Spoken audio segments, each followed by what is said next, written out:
Good afternoon বন্ধুরা। তো দেখো আজ আমি একদম নিত্য নতুন লোভনীয় জিভের জল আসা একটা রেসিপি তোমাদের সাথে শেয়ার করব। তোমরাও নিরামিষের দিনে খুব কম সময়ে চটজলদি করে খেতে পারবে। তো দেখো এটা কি দেখতে পাচ্ছ বলো তো, চাল কুমড়ো আমার বাগানে একটাই ধরেছিল। সেটাকে খোসা ছাড়িয়ে পাতলা পাতলা করে এই দেখো এরকম করে জয়েন্ট থাকবে মাঝখানটা, দুদিকটা কেটে নিয়ে আর নুন মাখিয়ে রেখে দিলাম জল ঝরাতে। আর ওদিকে তো দেখলে আলু ভাজা, বরবটি ভাজা, লাউ দিয়ে ডাল করেছি। লাউটা আমার গাছেরই ছিল। আর এদিকে দেখো মশলাতে আমি ধনে গুঁড়ো, লঙ্কা গুঁড়ো, জিরে গুঁড়ো যা যা লাগে স্বাদ মতো নিয়ে মাখিয়ে নিয়েছি।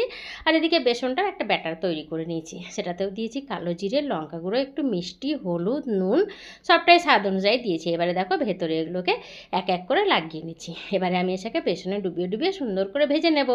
তো এই ছিল আমার ছোট্টখাট্ট একটা লোভনীয় রেসিপির ছোট্ট একটা ব্লগ। কেমন লাগলো অবশ্যই কমেন্ট করে জানিও, ভালো লাগলে একটা লাইক করে দিও। তা আজ এই পর্যন্তই, আবার দেখা হচ্ছে পরের ভিডিওতে। সবাই ভালো থেকো, সুস্থ থেকো, আর আমার মতো নিরামিষের দিনে বড়া করে খেয়ে, চাল কুমড়োর বড়া করে খেয়েও। টাটা।